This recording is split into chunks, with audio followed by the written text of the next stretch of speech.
आइए अब आपको बताते हैं कि कैसे शुरू हुआ एनकाउंटर, क्या था सेना का पूरा प्लान। जानिए हंदवाड़ा एनकाउंटर की पूरी कहानी। कश्मीर के हंदवाड़ा में हुए मुठभेड़ की ग्राउंड रिपोर्टिंग। आतंकियों के खिलाफ संयुक्त दल की अगुवाई कर रहे 21 राष्ट्रीय राइफल्स आरआर के commanding officer colonel Ashutosh Sharma ने जम्मू कश्मीर के हंदवाड़ा में शनिवार की शाम को आतंकियों की तरफ फायरिंग के करीब 1 घंटे बाद तक धैर्यपूर्वक इंतजार किया। उसके बाद उन्होंने अंदर जाने का फैसला किया।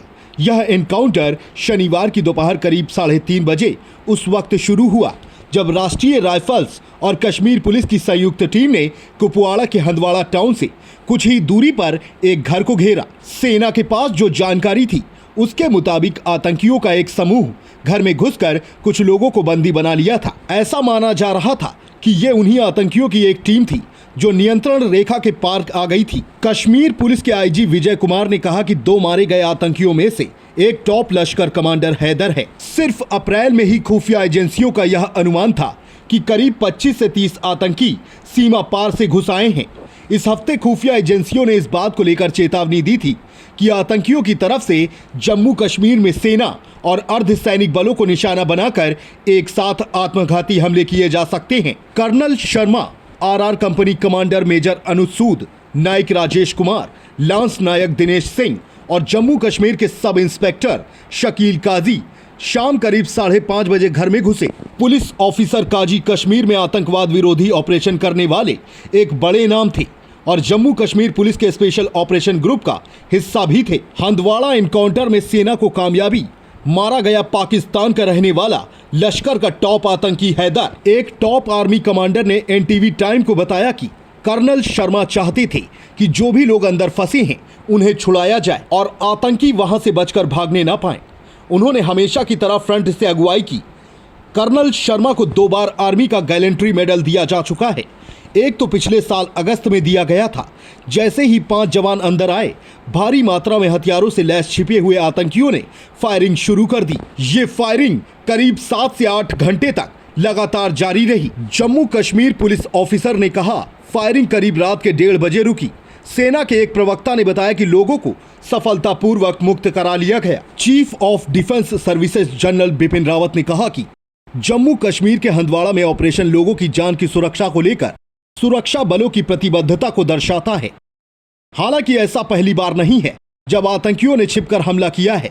साल 2015 के जनवरी में जब कर्नल एमएन राय शहीद हुए थे, उस वक्त भी हिजबुल मुजाहिदीन के आतंकियों ने छिपकर हमला किया था। उसके बाद एक बार फिर डीएसपी अमन ठाकुर के ऊपर भी जैशे मोहम्मद के आतंकियों ने छिपकर हमला किया था, जिसके चलते वे पिछले साल शहीद हो गए थे। कर्नल, 4 जवानों में मेजर, पुलिस अधिकारी, हंदवाड़ा में 2 आतंकवादी मारे गए। 3 मई सेना के 2 वरिष्ठ अधिकारी और एक उप निरीक्षक रविवार को उत्तरी कश्मीर के कुपवाड़ा जिले के वन क्षेत्र चंजी मुल्ला हंदवाड़ा में आतंकवादियों के साथ गोलीबारी में मारे गए।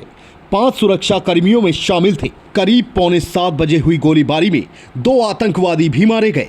अत्यधिक विश्वसनीय आधिकारिक सूत्रों ने बताया कि शुरुआती भीषण गोलाबारी के बाद एक लुल्ल का सामना करना पड़ा, जिसमें 5 सुरक्षाकर्मी, एक कर्नल अर्थात आशुतोष शर्मा, एक मेजर अनूप सूद और 21 राष्ट्रीय राइफल्स के 2 सिपाही के अलावा एक सब इंस्पेक्टर मोहम्मद सगीर काजी शामिल थे। जम्मू और कश्मीर पुलिस की रविवार को पहली रोशनी में सुरक्षा प्रतिष्ठान के सबसे बुरी आशंका सच हो गई, क्योंकि सभी 5 लोग मृत पाए गए।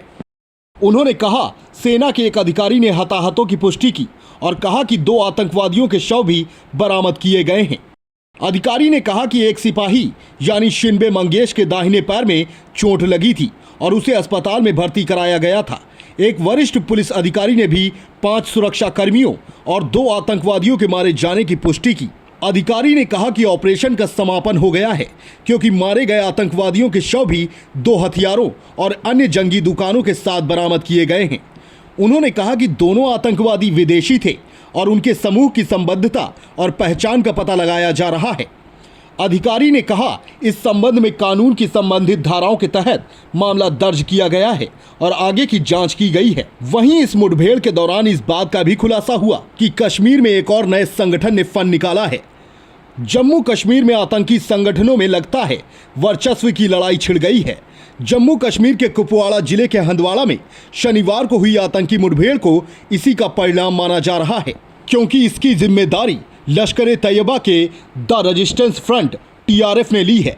और जानकारों की माने तो लश्कर तैयबा के इस द रेजिस्टेंस फ्रंट की कोशिश है कि वह किसी भी तरह हिजबुल मुजाहिदीन आतंकी संगठन को कमजोर कर सके। इस उभरते आतंकी संगठन ने हिजबुल को नीचा दिखाने के लिए मुठभेड़ की जिम्मेदारी भी ले ली है। इस घटना पर प्रधानमंत्री मोदी, रक्षा मंत्री समेत कई हस्तियों ने इन शहीदों की शहादत को सलाम किया है। नरेंद्र मोदी प्रधानमंत्री हंदवाड़ा में शहीद हमारे साहसी सैनिकों और सुरक्षा कर्मियों को उन्होंने श्रद्धांजलि अर्पित की है। उनकी वीरता और बलिदान को कभी भुलाया नहीं जा सकेगा। उन्होंने अत्यंत समर्पण के साथ राष्ट्र की सेवा की और देश के नागरिकों की रक्षा के लिए लगातार काम किया। उनके परिवारों और दोस्तों के साथ मेरी संवेदनाएं हैं। राजनाथ सिंह, रक्षा मंत्री, हंदवाड़ा में हमारे सैनिकों और सुरक्षा कर्मियों की शहादत बेहद दर्दनाक और परेशान करने वाली है। प्रधानमंत्री नरेंद्र मोदी ने कहा कि वीरता और बलिदान को कभी भुलाया नहीं जा सकता है। Bureau report, NTV time.